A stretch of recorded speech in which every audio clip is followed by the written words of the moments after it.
Zagstruck is a well-garged storm boss, said to have been born within an Umi settlement which he had to fight his way out of to reach his parent tribe.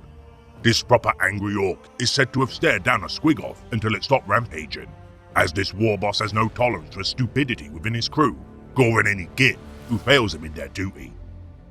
Simply called the Boss by the Storm Boys who gather to join him.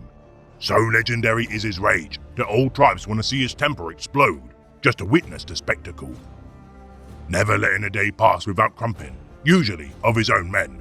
So Garg is his reputation that for every one of his boys gored, 2 more stand ready to replace him. His bionic legs, known as the Vulture's Claws, taken from a beaky dreadnought. After losing his legs, Zagstruck tore its core gubbins apart with his sharpened teeth, using its weapons to craft the claws. Looting the pointy world of Lyrithar during 982.M41, Zagstruck drove them wild riders of Samham into the warp, chasing them with his rocket pack and his storm boys as their portal closed behind them. Seen 10 months later within the encampment of Warboss Golgroth, Zagstruck caught dozens of looters, stealing their fighter bomber with a batch of red pansy helmets strapped to his belt.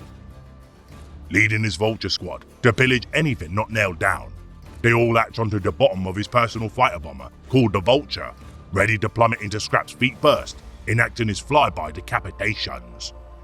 Gathering a Storm War to end all Storm Wars, adding blood axes and goths to his mobs. Last we saw a Zagstruck, he remade the shrine world of St. Redmond's Ope, rebuilding its Umi cathedrals into his own image.